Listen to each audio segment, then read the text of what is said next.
Good day, this is Professor Will, CBMD PhD. Today's Monday, June 22nd, 2020. It is 11:12:42 p.m. Eastern Standard Time, and this is a continuation of my corona research. So let's get started here.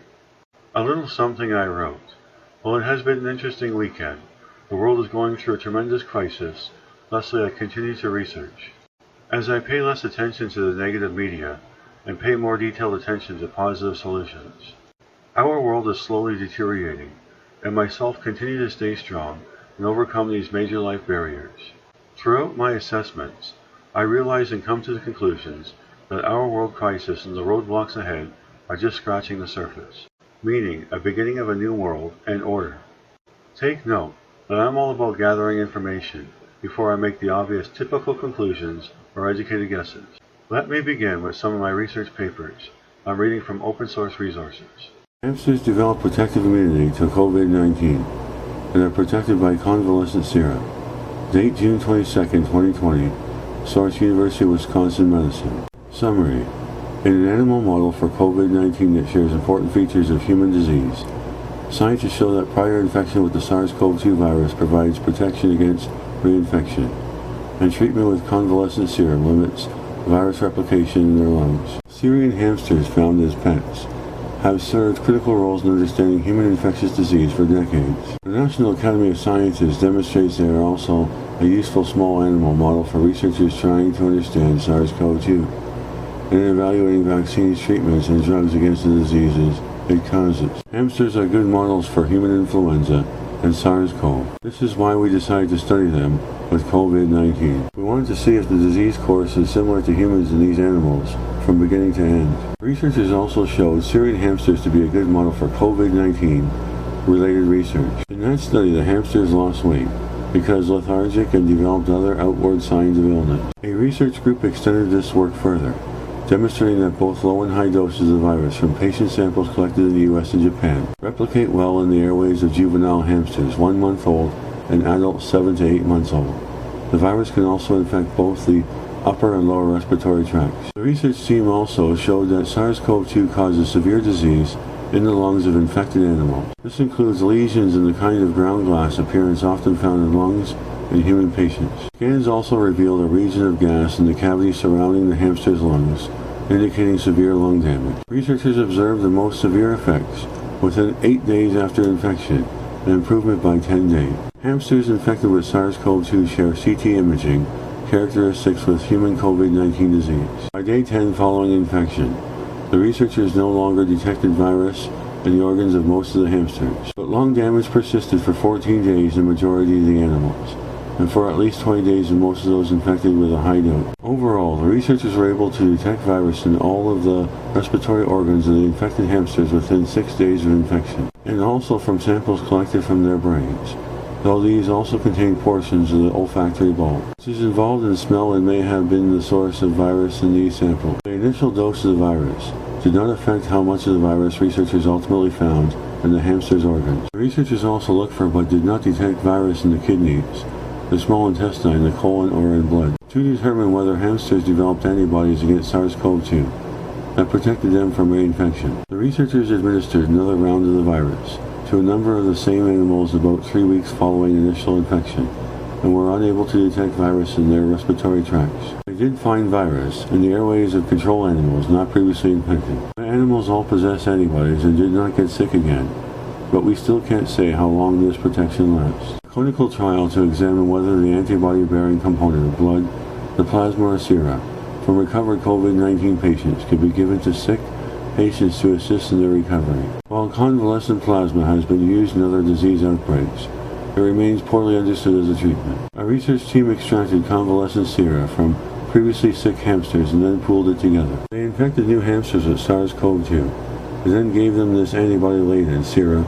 either 1 day or 2 days following infection. The hamsters that received treatment within a day of infection had much lower amounts of infectious virus in their nasal passages and lungs than those given a mock treatment. Those that received sera on day 2 showed a less appreciable benefit, though they still had lower levels of virus in their respiratory organs compared to control animals. Researchers showed that transfer of human antibodies to hamsters may also help protect the animals from severe illness from SARS-CoV-2 infection. This shows us that convalescent sera, still experimental in human patients, may be part of the effective treatment for COVID-19. Finally, the research team also obtained the first images of the internal features of the SARS-CoV-2 virus that aid its ability to replicate or make copies of itself in host cells. Initial COVID-19 infection rate may be 80 times greater than originally reported. Date June 22, 2020. Source Penn State. Summary. A new study estimates that the number of early COVID-19 cases in the U.S. may have been more than 80 times greater and doubled nearly twice as fast as originally believed. Many epidemiologists believe that the initial COVID-19 infection rate was undercounted due to the testing issues, asymptomatic and alternatively symptomatic individuals, and the failure to identify early cases. We analyzed each state ILI cases to estimate the number that could not be attributed to influenza and were in excess of seasonal baseline level. When you subtract these out, you are left with what we are calling excess ILI, cases that can't be explained by either influenza or the typical seasonal variation of respiratory pathogens. The researchers found that the excess ILI showed a nearly perfect correlation with the spread of COVID-19 around the country. This suggests that the ILI data is capturing COVID cases, and there appears to be much greater undiagnosed population than originally thought. Remarkably, the size of the observed surge of excess ILI corresponds to more than 8.7 million new cases during the last 3 weeks of March, compared to the roughly 100,000 cases that were officially reported during the same time period. At first, research couldn't believe the estimates were correct. We realized that the deaths across the U.S.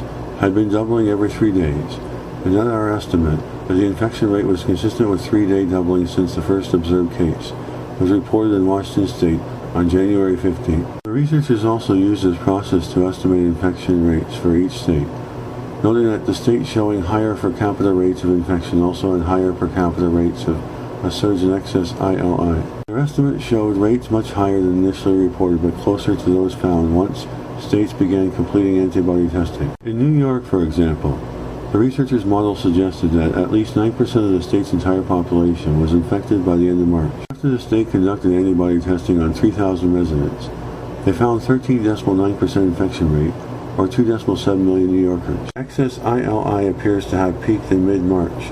As the researchers suggest, fewer patients with mild symptoms sought care and states implemented interventions, which led to lower transmission rates. Nearly half of U.S. states were under stay-at-home orders by March 28th. The findings suggest an alternative way of thinking about the COVID-19 pandemic. Our results suggest that the overwhelming effects of COVID-19 may have less to do with the virus lethality and more to do with how quickly it was able to spread through communities initially. A lower fatality rate coupled with a higher prevalence of disease and rapid growth of regional epidemics provides an alternative explanation of the large number of deaths and overcrowding of hospitals we have seen in certain areas of the world. Decline in green energy spending might offset COVID-era emission benefits.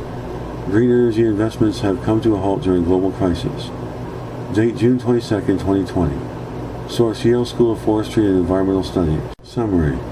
Researchers have documented the short-term environmental benefits during the COVID-19 related lockdown, but that silver lining could be far outweighed by a long-term decline on clean energy investments, a new study finds. Under a worst-case, but realistic, scenario, they predict an additional 2,500 million metric tons of carbon dioxide, or the equivalent of nearly 3 trillion pounds of coal burn could be emitted, causing 40 more deaths per month through 2035. This global crisis will certainly differ investments in clean energy, depending on how policymakers respond.